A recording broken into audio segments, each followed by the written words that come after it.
Le cœur de Tristan s'emballa lorsqu'il se réveilla brusquement dans son lit. Ses jambes étaient emmêlées dans des draps tordus et une sueur froide collait à sa peau, faisant adhérer son pyjama comme une seconde peau. Ce n'était pas un cauchemar passager, c'était devenu un intrus persistant dans ses pensées nocturnes. La chambre semblait plus sombre et le silence pesait lourdement tandis qu'il luttait contre une peur persistante, ce qui le poussa finalement à sortir du lit. En quête de réconfort, il se dirigea vers la cuisine pour boire une gorgée d'eau. Tristan avait essayé de nombreuses tactiques pour échapper à ce rêve récurrent, envisageant même de partir à la recherche d'une fille de son passé, perdue de vue depuis longtemps. L'idée de consacrer sa vie à une telle quête était un sacrifice intimidant, et il y avait peut-être une peur sous-jacente de ce qu'il pourrait découvrir. Malgré plusieurs tentatives vaines pour la retrouver, une idée glaçante a commencé à le hanter, et si elle n'était plus en vie, l'événement traumatisant remonte à 15 ans, lorsque Tristan était plus jeune et plus impulsif. Après une soirée en boîte, il avait invité un groupe de filles au bord d'un lac voisin, et leur réjouissance s'était poursuivie au bord de l'eau sereine. Mais au moment de rentrer chez lui, Tristan, encore sous l'emprise de l'alcool, décide de déposer les filles. Au lieu de suivre la route directe, il a pris la décision imprudente de faire le tour de la ville pour tenter de se désintoxiquer. Alors qu'il dépassait les limites de la ville, la route s'étendait à l'infini devant lui. Avec les premières lueurs de l'aube, d'autres véhicules ont rejoint la route et le trafic s'est intensifié, renforçant son mal de tête. Il choisit de prendre un raccourci pour retourner en ville, mais un vieux camion Chevrolet délabré lui barre bientôt la route, avançant à une vitesse d'escargot. Coincé derrière le camion, sans possibilité de passer à cause de l'augmentation du trafic en sens inverse et de l'étroitesse de la route, Tristan est de plus en plus impatient. À travers la vitre arrière non ombragée du camion, il pouvait distinguer deux silhouettes à l'intérieur, de plus en plus agitées. Tristan klaxonne à plusieurs reprises et leur crie d'accélérer le rythme. En réponse, le camion accélérait momentanément, puis ralentissait à nouveau lorsque Tristan le rattrapait. Ce jeu du chat et de la souris ne fait qu'attiser l'agitation de Tristan. Se sentant fier de sa BMW élégante, il pensait qu'il pourrait facilement dépasser le vieux camion. Il fait un geste audacieux pour doubler, mais le camion fait une brusque embardée, ses pneus crissant contre le bord de la route. En jetant un coup d'œil dans son rétroviseur, Tristan a vu avec horreur le camion partir en vrille et s'écraser contre un arbre dans un bruit sourd. Paniqué, il freine et fait marche arrière jusqu'au lieu de l'accident. Le conducteur est assommé, mais à côté de lui, une jeune fille tente désespérément de repousser les flammes qui lèchent maintenant les bords du camion. Ses cris terrifiés transpercent l'air.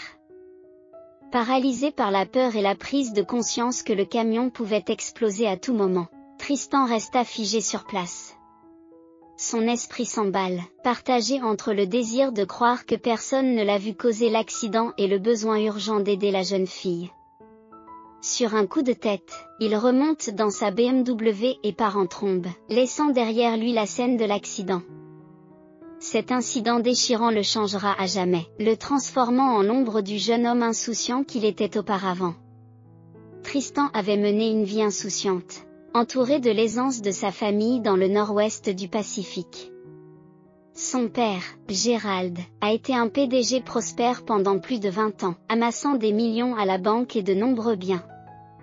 Gérald était toujours absorbé par le monde des affaires, cherchant à accroître et à sauvegarder sa richesse, et par conséquent, il était rarement à la maison. La responsabilité d'élever les enfants, y compris Tristan, incombait à Michel, la mère de Tristan. Cependant, leur vie de luxe a rendu la famille quelque peu distante, voire arrogante, comme si leur opulence allait durer éternellement. Michel incarnait cette attitude, trouvant toujours à redire sur presque toute et colportant fréquemment des ragots sur les autres. Bien que beaucoup fassent preuve d'une certaine politesse à son égard, il la trouve difficile à vivre. Ironiquement, malgré son aisance, Michel faisait souvent des remarques condescendantes sur les gens de la classe ouvrière, oubliant qu'elle avait elle-même eu des débuts modestes. Après avoir épousé Gérald, elle n'a plus jamais eu à se soucier de ses finances. entourée de richesses. Elle s'ennuyait souvent et le shopping est devenu son passe-temps, s'offrant fréquemment des articles inutiles pour occuper son temps. Tristan et sa sœur, Ashley, ont grandi dans cet environnement, absorbant naturellement certaines de ses attitudes de leur mère. Ashley était encore plus difficile à gérer que Tristan, gâtée jusqu'à la moelle. Elle a passé la fin de sa vingtaine confortablement installée à la maison, s'adonnant à la toxicomanie et à l'alcool. Bien qu'elle ait fréquenté une prestigieuse université privée, il lui a fallu 7 longues années pour obtenir son diplôme, les dons considérables de son père à l'établissement ayant permis d'éviter son expulsion. Tristan, lui aussi, a été expulsé de l'école et a refusé les offres d'emploi proposées par ses amis, estimant qu'elle n'était pas à la hauteur de son statut. Après avoir terminé ses études, il est resté 2 ans et demi sans rien faire, accusant le climat économique d'être à l'origine de son chômage. Conscient que Tristan pourrait avoir du mal à trouver du travail par ses propres moyens, Gérald a créé une filiale qui prendrait en charge certaines tâches de son entreprise principale. Tristan s'est vu confier un emploi confortable avec la promesse d'un salaire à 6 chiffres la première année s'il parvenait à vendre un produit. Pourtant, même cet effort minimal s'est avéré difficile sans la supervision de Gérald. Les parents avaient involontairement nourri ces comportements problématiques chez leurs enfants, ce qui les faisait hésiter à rompre les liens, de peur de les aliéner. Quelques mois avant l'accident, Tristan a confronté Gérald, exprimant son désir de diriger l'entreprise et affirmant qu'il n'était plus un enfant. Ses ambitions deviennent plus audacieuses. Il a proposé à Gérald de devenir propriétaire à part entière de l'entreprise. Gérald, l'homme d'affaires toujours pragmatique, a exprimé ses réserves quant à la préparation de Tristan à une responsabilité aussi importante. Cela a provoqué la colère de Tristan, intensifiant son désir de réconfort et de validation. Il fait part de ses frustrations à Michel, toujours prompte à soutenir ses enfants. Michel partage les sentiments de Tristan et exhorte Gérald à transférer les droits de propriété, épuisé par les demandes incessantes de Gérald.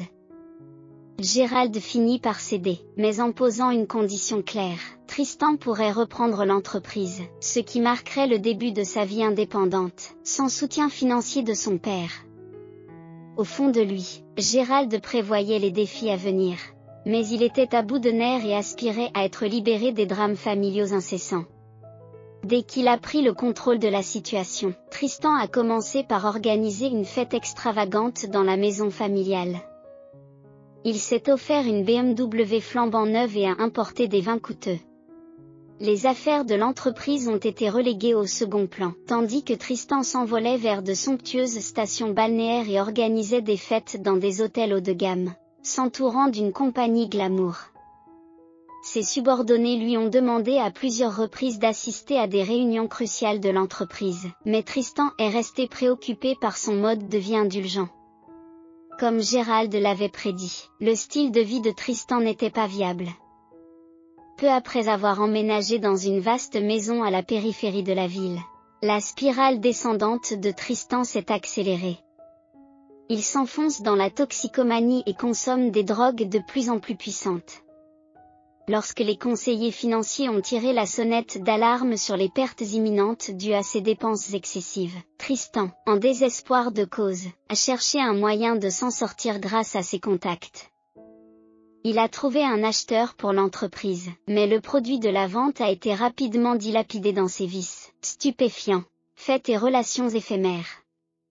Il s'est lancé dans des dépenses extravagantes, comme un hélicoptère qui est resté inutilisé, des montres de luxe, des vêtements de marque et d'autres véhicules.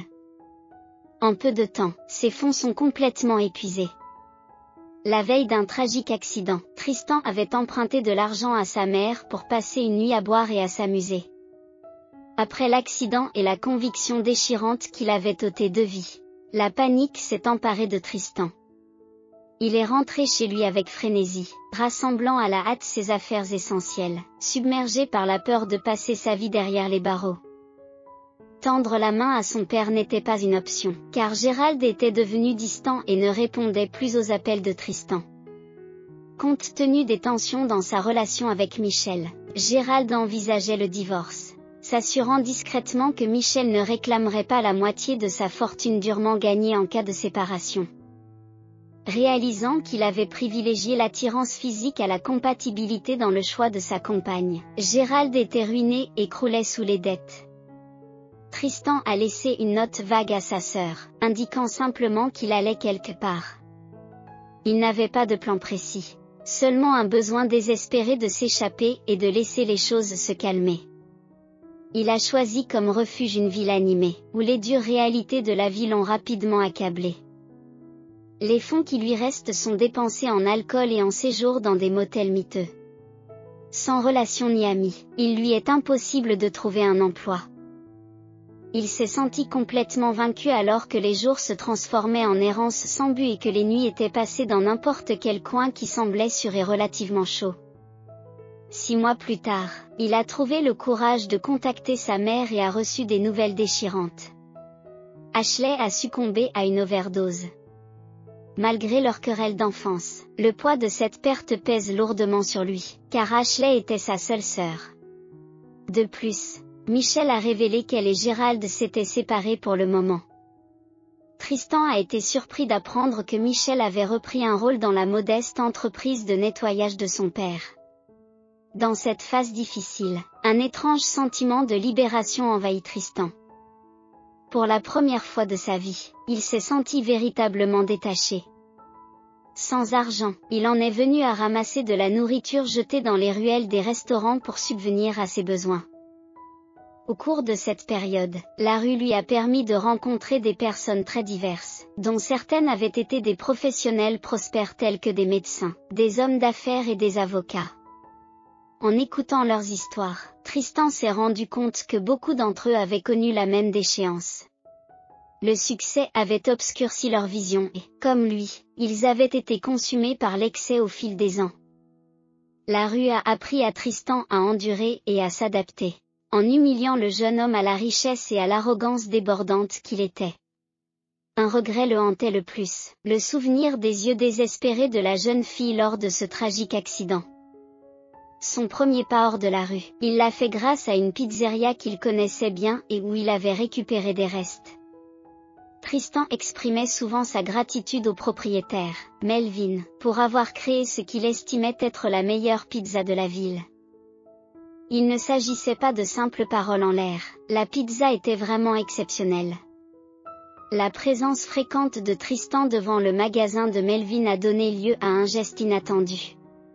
Melvin a commencé à offrir à Tristan et à quelques autres personnes des pizzas fraîches gratuites à l'occasion. Au début, cette offre a été accueillie avec gratitude, mais au fil du temps, Tristan s'est senti mal à l'aise à l'idée d'accepter l'aumône. Désireux de rendre l'appareil, il a proposé de faire la promotion du magasin en tenant une enseigne à un coin de rue très fréquenté. C'est ainsi que Tristan a commencé son premier emploi. En quelques mois, Tristan est devenu le livreur de Melvin. La popularité des pizzas de Melvin s'accroît, tout comme la demande de livraison à domicile. Tristan a pris ses responsabilités et s'est également occupé de l'élimination des déchets à la sortie du magasin chaque jour. Bien que Melvin n'ait jamais cherché à connaître les conditions de vie de Tristan, les clients mentionnaient parfois que leur livreur dégageait une odeur désagréable. Melvin, voyant la situation difficile de Tristan, lui a généreusement offert une place dans son appartement. L'arrangement est simple, en échange d'un toit et de repas, Tristan travaille à la pizzeria. Bien qu'il ne reçoive pas un salaire traditionnel, ses besoins sont satisfaits. Pour Melvin, il s'agit d'une double victoire. Non seulement il a évité au jeune homme de vivre dans la rue, mais il a aussi gagné un travailleur dévoué sans les dépenses salariales habituelles. Pour Tristan, cette nouvelle vie est une révélation. Il a découvert que le vrai bonheur n'était pas lié aux possessions matérielles. Au contraire, le contentement provient d'un travail utile et de l'existence d'amitiés sincères. Au fil du temps, Melvin et lui se sont rapprochés. Après 2 ans passés à la pizzeria, Tristan avait perfectionné ses compétences et acquis une grande connaissance du métier. La vie de Melvin a pris un tournant inattendu lorsque sa mère est tombée gravement malade, ce qui l'a obligé à s'absenter fréquemment pour s'occuper d'elle. Le cœur lourd, il confie à Tristan la gestion de la pizzeria pour une journée. Au cours de leur conversation, Melvin a dû informer Tristan de la possibilité de vendre l'entreprise pour couvrir les traitements médicaux coûteux de sa mère. Cette nouvelle a profondément inquiété Tristan, qui craignait qu'un changement de propriétaire ne lui fasse perdre son emploi et son logement. Alors qu'il réfléchissait à cette situation préoccupante, une idée risquée a commencé à prendre forme dans l'esprit de Tristan, bien qu'elle le mette mal à l'aise. Il a envisagé de tendre la main à son père, Gérald, dont il était séparé. Malgré leurs années d'éloignement, Gérald avait toujours gardé un œil distant et attentif sur Tristan. Il avait espéré qu'un jour, son fils apprendrait de ses erreurs et chercherait à se réconcilier avec lui. Ce jour est enfin arrivé, et Tristan n'a pas demandé la charité, mais a présenté une proposition commerciale. Choisissant de soutenir l'initiative de Tristan, Gérald a décidé d'investir dans Melvin's Pizza. Ce soutien financier a non seulement permis à Melvin de rester propriétaire de sa pizzeria d'origine, mais il a également apporté une aide financière cruciale pour les traitements médicaux de sa mère. L'entreprise a prospéré sous la direction de Melvin et s'est étendue à 2 autres établissements en l'espace de 2 ans. Malgré la croissance, le rôle de Tristan est resté le même. Il a continué à gérer la pizzeria d'origine, comme il en avait convenu avec Gérald. Il n'a pas de participation dans l'entreprise en pleine expansion, mais il est satisfait de son poste de gestionnaire. Pour Tristan, il n'est plus question de statut ou de richesse. Il a découvert la satisfaction d'un travail honnête et utile. Au fil des jours et des mois, Tristan s'installe dans une routine confortable. Cependant, les ombres de son passé commencent à le hanter. Le souvenir traumatisant de l'accident, en particulier les appels à l'aide de la jeune fille, perturbe ses nuits et son sommeil. Malgré la douleur qu'il lui causait, Tristan reconnaissait que ce souvenir était un moment charnière dans sa vie, l'obligeant à faire face à ses choix passés tout au long de ce voyage éprouvant. Il avait découvert la véritable essence de la vie et ses valeurs les plus profondes. Un matin, alors que Tristan jette un coup d'œil à l'horloge et se rend compte qu'il est déjà 5 heures, il décide de se faire du thé. Peut-être commencerait-il sa journée de travail plus tôt. Alors qu'il s'approchait du restaurant, il vit l'activité matinale commencer à l'intérieur. Il faillit tomber sur un jeune homme et s'enquit de lui. L'homme se présenta comme Derek, le cousin de Melvin, et exprima son intention de reprendre le rôle de Tristan en tant que gérant. Tristan, surpris par cette évolution, a contacté Melvin, qui lui a expliqué que Derek avait demandé avec insistance à pouvoir gérer l'un des restaurants. Melvin a eu la gentillesse de suggérer à Tristan de prendre une pause bien méritée, avec la possibilité de revenir quand il sera prêt. Touché par le souci de Melvin pour son bien-être, Tristan a commencé à montrer à Derek les ficelles du métier afin d'assurer une transition en douceur pendant son absence temporaire. Tristan s'est retrouvé dans une situation peu familière, ne se réveillant plus avec le besoin immédiat de se précipiter au travail. Il a envisagé de prendre quelques jours de congé à la maison ou de partir en randonnée, mais il n'a pas encore pris de décision définitive. Le travail était devenu une telle partie intégrante de sa vie que son absence soudaine lui paraissait étrange. Pendant ce temps, Derek, qui a pris ses fonctions de directeur il y a 3 jours à peine, a opéré un changement important en se séparant de l'un des serveurs masculins les plus âgés et en organisant des entretiens avec des remplaçants potentiels. C'est alors qu'entre en scène Marcy, une jeune femme captivante qui attire immédiatement l'attention de Derek. Il a d'abord estimé qu'elle avait environ 30 ans, mais en l'observant de plus près, il a conclu qu'elle avait probablement une vingtaine d'années. Derek, un homme de 32 ans qui avait déjà flirté avec des serveuses dans son ancien emploi et qui n'avait pas l'intention de se fixer, pensait que les relations sérieuses étaient un fardeau. Avec ses beaux traits et son poste de cadre, il était rarement confronté au rejet. Cependant, la journée a pris une tournure difficile lorsqu'un grand groupe d'étudiants a envahi le restaurant, passant d'importantes commandes de pizza. Le stress de Derek a conduit à un échange houleux avec le chef cuisinier, visiblement contrarié par l'approche de Derek.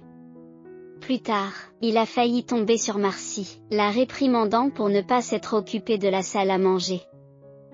Lorsqu'elle est partie, Derek n'a pu s'empêcher d'être fasciné par sa silhouette. Pendant un moment d'air frais, Derek trouva Marcy sur un banc, profitant de la lumière du soleil. Il s'approcha d'elle avec un sourire amical, lui demandant pourquoi elle avait choisi un endroit aussi humble que la pizzeria plutôt qu'un travail plus prestigieux. Leur conversation a révélé son désintérêt pour le monde glamour de la mode. Lorsque Derek propose impulsivement une promenade et un verre après le travail, Marcy le rejette, laissant Derek un peu décontenancé et légèrement fâché. Au fil de la journée, l'image de Marcy domine les pensées de Derek, qui se promet silencieusement de lui faire bonne impression. Il avait pris l'habitude de quitter le restaurant tôt, mais ce soir-là, quelque chose le poussait à rester. Tandis que les heures s'égrenaient, Derek élaborait méticuleusement un plan visant à saper l'assurance de Marcy. Patiemment, il l'a observée pendant plusieurs jours, lui permettant de s'installer dans son nouveau rôle.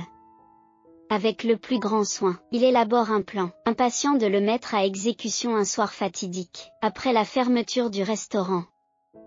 Derek convoqua tous les employés, l'air sévère et la voix pleine d'autorité. « On nous a malheureusement signalé un vol dans notre établissement, déclara-t-il, suscitant la surprise et l'inquiétude des employés. Un sentiment de malaise s'empare de la salle, les employés s'échangent des regards inquiets, essayant de discerner le coupable potentiel. Michael, un employé de longue date, exprime son incrédulité. Qui ferait une chose pareille? Le regard de Derek se pose sur Marcy, leur dernière recrue. Il déclare avec regret mais assurance, il semble que ce soit Marcy. Le visage de Marcy se vide de ses couleurs et elle rétorque, je n'ai jamais rien volé. C'est absurde. Un sourire malicieux se dessine sur les lèvres de Derek qui lui lance un défi, prouve-le. Montrez-nous que vous n'avez rien à cacher. Hésitante, Marcy vide son sac à main sur la table, ne révélant que des objets de première nécessité, mais rien n'indiquant qu'il s'agit d'un vol. Insatisfait, Derek insiste encore, suggérant, votre manteau pourrait cacher quelque chose. Les larmes montent aux yeux de Marcy, qui proteste, tu n'es pas sérieuse. Derek sourit et insiste, enlevez votre manteau. Si vous êtes innocente, qu'avez-vous à craindre? Dans le cas contraire, vous reconsidérerez peut-être votre place ici. Pendant ce temps, Tristan se retrouve à errer dans les rues de la ville, accablé par un sentiment de détresse écrasant. La combinaison de l'insomnie et du stress lié à sa récente rupture l'a laissé perdu dans ses pensées. En observant les sans-abri blottis dans les coins, des souvenirs de son passé lui reviennent en mémoire et il ressent une intense empathie pour eux. En s'approchant du restaurant, il aperçoit un sans-abri âgé assis sur le trottoir.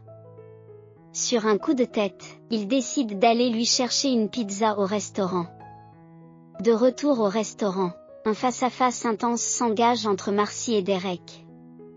Marcy fixe Derek d'un regard plein de défi. Sa détermination est évidente et elle enlève rapidement son pull. La salle est devenue silencieuse, le souffle collectif du personnel se bloquant dans la gorge à la vue de son corps meurtri. À ce moment-là, la porte s'ouvrit en grinçant et Tristan entra, figé par la scène qui s'offrait à lui. Son regard passa du pull élimé de Marcy à son corps meurtri. Une vague de souvenirs le submergea et un frisson lui parcourut l'échine. Ses yeux obsédants qu'il avait tourmentés dans ses cauchemars pendant des années étaient maintenant devant lui. C'était elle, la fille de l'accident. Tristan ne savait plus où donner de la tête, son esprit s'emballait. Quelles étaient les chances? Pourquoi était-elle ici? Et pourquoi ne semblait-elle pas se souvenir de lui?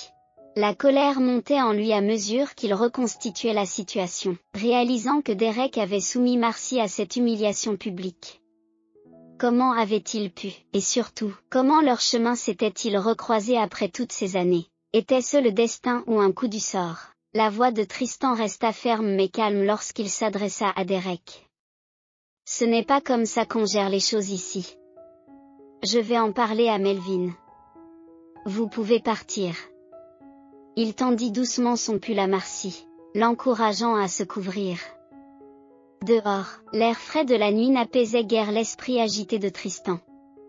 Il hésita, puis proposa « Je peux vous accompagner ». Il détourna les yeux, évitant le contact direct avec les siens. Se souvenait-elle de ce jour fatidique? Encore secouée, Marcy n'hésite que brièvement avant d'acquiescer. Tout en marchant, elle se confie sur sa vie, décrivant la responsabilité qui lui incombe de s'occuper de son beau-père malade. Arrivée chez elle, dans un modeste appartement, Marcy hésite mais finit par inviter Tristan à entrer. Le regard qui l'accueille est celui d'un homme âgé et frêle, allongé sur le canapé. Malgré son état physique, son regard est vif et s'attarde sur sa fille et l'étranger qui l'accompagne. Marcy, toujours aussi aimable, tenta d'offrir des rafraîchissements, mais Tristan refusa. Au lieu de cela, ils se retrouvèrent dans sa petite cuisine. Les murs semblants se refermaient tandis que Tristan se préparait à discuter d'un sujet qu'il avait longtemps évité. Alors que Marcy racontait l'accident et ses conséquences, le cœur de Tristan battait la chamade. Les détails correspondent à ses souvenirs obsédants. Pourtant, elle n'a jamais parlé de lui ni de son rôle dans l'accident. En sortant de l'appartement, le poids de leur conversation pèse lourdement sur Tristan. Marcy ne se souvenait pas de lui. Peut-être à cause de son traumatisme. Logiquement, elle savait qu'il pouvait aller de l'avant et tirer un trait sur le passé, mais émotionnellement, il se sentait attaché à ce moment. Chaque instinct lui dit qu'il devrait avouer et chercher à tourner la page, mais est-ce juste pour elle? Cela lui apporterait-il la paix ou ne ferait-il que rouvrir de vieilles blessures? Marcy continue à travailler au restaurant et, un soir, Tristan s'approche d'elle avec hésitation et lui demande si elle a besoin d'être raccompagnée. Elle semble surprise, mais accepte son offre. Cet arrangement devint régulier, les deux conduisant ensemble dans les rues de la ville, baignés par la chaude lueur des réverbères. Parfois, ils discutaient légèrement, parfois ils savouraient simplement leur compagnie silencieuse. Cependant, au fil des jours, Tristan s'est retrouvé aux prises avec un tumulte d'émotions. Il voulait se confesser sur le passé, sur l'accident, mais le poids de la vérité pesait lourdement sur lui alors qu'il était aux prises avec un conflit interne. Une autre émotion commence à émerger, l'attirance pour Marcy.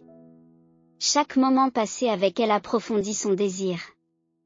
Tristan se surprend à trouver des excuses pour la voir en dehors de leur trajet en voiture. À son insu, il s'éprend de plus en plus de Marcy. Pourtant, tapis dans l'ombre, la vérité menaçait toujours d'émerger et de briser le lien fragile qu'ils construisaient. Un soir, sous la douce lueur des lumières du restaurant, Tristan a trouvé le courage de demander à Marcy si elle voulait se joindre à lui pour le dîner. À sa grande surprise, elle a accepté. Ils s'assoient l'un en face de l'autre, l'atmosphère est lourde d'impatience. Marcy commence à parler, sa voix tremblant légèrement au fur et à mesure qu'elle s'ouvre. En grandissant, Jacques, mon beau-père, était bon avec moi. Il n'a jamais levé la main sur moi, mais il avait un faible pour l'alcool. Ce jour-là, il avait bu depuis l'aube. Nous nous rendions à l'hôpital pour rendre visite à ma mère, qui en était au dernier stade de sa lutte contre le cancer. Je n'étais qu'une enfant, trop jeune et trop effrayée pour lui dire qu'il était dangereux de prendre le volant en état d'ébriété. Elle s'est interrompue, a pris une profonde inspiration et a poursuivi. Je t'en ai voulu, Tristan. Chaque fois que je regardais ces cicatrices, je souhaitais que ce soit toi qui souffres, et non moi. Le cœur de Tristan s'emballa tandis qu'il prenait conscience de la situation. Elle connaissait son identité depuis le début. Au fur et à mesure que Marcy poursuivait, il devenait évident que sa colère avait été alimentée par la version des faits de son beau-père. La voix de Marcy s'est adoucie lorsqu'elle a raconté, après que Jacques a dépassé sa voiture ce jour-là, il n'a pas pu le supporter. Il était tellement ivre qu'il avait du mal à garder la voiture sur la route. Tu n'en étais pas la cause, Tristan. Les larmes lui montent aux yeux et sa voix tremble. Personne n'a jamais vu au-delà de mes cicatrices. Il les voit et me traite de monstre. Avec tendresse, Tristan lui tendit la main et toucha légèrement sa peau meurtrie. Marcy, tu n'es pas un monstre. Tu es forte, résistante et belle. Le poids des années de culpabilité et de honte s'est envolé des épaules de Tristan. L'accident n'était pas de sa faute, et ensemble, ils pouvaient trouver un moyen de guérir leur cœur blessé. Marcy avait des sentiments mitigés à l'égard de son beau-père.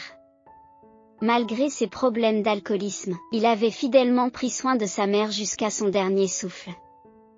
Lorsque Jacques est tombé malade, il a exhorté Marcy à oublier son ressentiment envers l'homme de la BMW, soulignant que ce n'était pas de sa faute.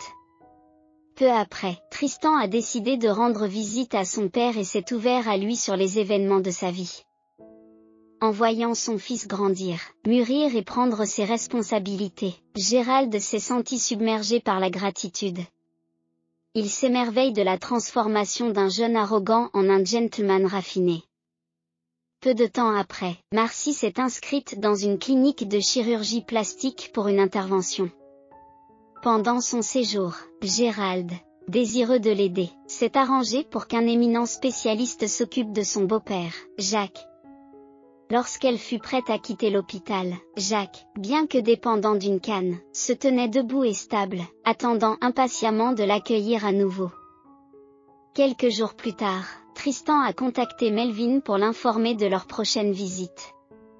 Il a invité Marcy, Jacques et Gérald à dîner dans le nouveau restaurant de Melvin. Au fil de la soirée, Gérald ne peut s'empêcher de rayonner de fierté en constatant le respect sincère que tous portent à son fils. Melvin, qui s'était rapproché de Tristan, le considérait non seulement comme une bonne connaissance, mais aussi comme un véritable ami. Il disait souvent que Tristan était l'une des meilleures personnes qu'il ait jamais connues. Ce soir-là, alors que tout le monde s'installe autour de la table, Melvin, dans un geste personnel, prend les commandes. En quelques instants, des pizzas aromatiques et appétissantes ont été servies, symbolisant la chaleur et les liens partagés entre eux. Bienvenue à Empty Pizza, annonce Melvin avec enthousiasme. C'est notre dernière succursale, la 3e dans la file d'attente. Le regard de Tristan suivit le geste de Melvin jusqu'à l'autre bout de la salle. À son grand étonnement, il s'agit de sa mère, Michelle. Elle avait l'air différente, plus apaisée. Les bijoux tapa accent grave l'œil qu'elle portait toujours avaient disparu, remplacés par une élégance simple. Elle dégageait un calme et une tranquillité qu'il n'avait jamais vus auparavant. Avec un sourire amusé, Tristan dit à Melvin, « Tu as toujours une longueur d'avance, n'est-ce pas? C'est comme si tu lisais dans mes pensées. » Melvin s'esclaffe. « J'avais l'intuition que tu voulais des retrouvailles, et j'ai pensé que Gérald et toi auriez peut-être besoin d'un petit coup de pouce. » Au fil des ans, même si Gérald et Michel ont vécu séparément, leur lien n'a jamais été vraiment rompu. Ils s'appelaient de temps en temps, mais les sentiments profonds qu'ils éprouvaient l'un pour l'autre n'avaient pas changé. Tout ce dont ils avaient besoin, c'était d'un petit coup de pouce, d'une force invisible pour combler le fossé qui s'était creusé au fil des jours et des mois. Alors que les blessures du passé commençaient à se cicatriser, Gérald, à la recherche d'une vie plus calme, a choisi de prendre du recul par rapport à ses activités professionnelles. Michel et lui ont trouvé du réconfort dans une ferme pittoresque, appréciant la simplicité et la tranquillité qu'elle offrait. Pendant ce temps, Tristan et Marcy sont restés fidèles à leur rôle dans la pizzeria de Melvin. Leurs expériences communes et les innombrables heures passées ensemble ont renforcé leurs liens.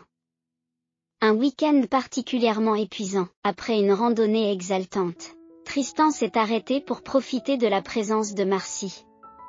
L'intensité du moment était palpable et il l'a rapprochée en murmurant « Merci. Tu m'as redonné le goût du travail. » Marcy a fait écho à sa gratitude, et la profondeur de leurs sentiments a continué à se manifester. Pour Marcy, Tristan n'était pas un simple visage dans la foule. Elle était son point d'ancrage, celle qui avait changé la trajectoire de sa vie. Au fil des jours, Marcy est de plus en plus impressionnée par la gentillesse et la sincérité de Tristan. Cela a pris du temps, mais Tristan a fini par s'ouvrir sur son passé tumultueux, révélant la vie qu'il menait avant leur rencontre fatidique. Le fait de constater la transformation de Tristan et de reconnaître le rôle qu'elle y a joué a rempli Marcy d'un sentiment de fierté et d'accomplissement. Pourtant, ni l'un ni l'autre ne ressentent le besoin de précipiter les choses. Ils étaient satisfaits, trouvant leur joie dans le présent et savourant l'évolution de leur relation.